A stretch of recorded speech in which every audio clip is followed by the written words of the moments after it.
हाँ, चौकीदार अगर अपने काम में पक्का होता है तो उसके ऊपर आक्रमण करके उसको कोई मार दे, लेकिन फिर कहा जाता है कि इस चौकीदार ने अपना निभाया। यहाँ तो कुछ पता ही नहीं है, कोई लड़ा ही नहीं उनसे, किसी ने उनको रोकने की कोशिश ही कहीं नहीं की। वो आए, घटना की, आराम से चले गए, कहीं पर उनको कोई बाधा नहीं है। कहाँ है चौकीदार?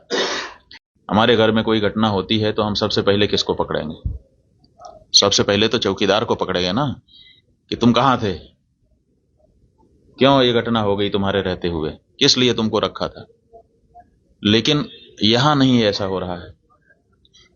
यहां जो है कहते तो हैं कि हम चौकीदार हैं, लेकिन चौकीदारी अगर की गई होती, हाँ, चौकीदार अगर अपने काम में पक्का होता है तो उसके ऊपर आक्रमण करके उसको कोई मार दे, लेकिन फिर कहा जाता है कि इस चौकीदार ने अपना निभाया।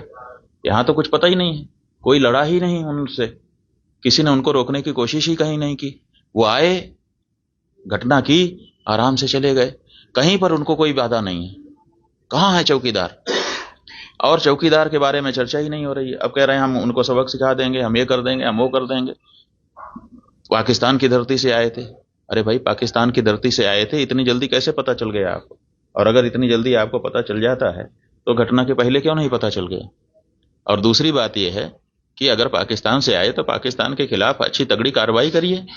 आप कह रहे हैं कि हम सिंधु नदी का जल रोक देंगे। आपके पास जल को रोकने या उसको डाइवर्ट करके अपने ही यहाँ अपने ही देश में रख लेने का कोई उपाय ही नहीं है। हमने विशेषज्ञों से पूछा कि अगर हम सिंधु नदी का जल पाकिस्तान में जाने से रोकना चाहते हैं तो हमारे पास क्या व्यवस्था है। उन्होंने कहा हमारे पास कोई व्यवस्था नहीं है। अगर हम आज से शुरू करें कि ऐसी व्यवस्था हम बना लें तो पैसा कितना लगेगा वो तो अभी पूछिए ही मत। अगर पैसा पर्याप्त दे दिया जाए, पैसे के कारण एक दिन भी काम ना रुके, तब भी 20 साल लगेगा, तब हम सिंधु नदी का जल रोक पाएंगे। तो ऐसी परिस्थिति में हम ये कह दे रहे हैं कि हम सिंधु नदी का जल रोक लेंगे। और टेलीविजन के एंकर हमने सुना, वो कह रहे थे बूंद बूंद के लिए तरसेगा पाकिस्तान, एक गिलास शुद्ध पानी नहीं मिल पाएगा, खेती नष्ट हो जाएगी, बिजली नष्ट हो जाएगी, ये हो जाएगा, वो हो जाएगा। गजब बता रहे थे, ऐसा लग रहा था कि जैसे प्यास तो लग ही गई पाकिस्तान को अब। और इधर विशेषज्ञ बता रहे हैं कि हमारे पास पानी को रोक लेने का कोई उपाय ही नहीं है।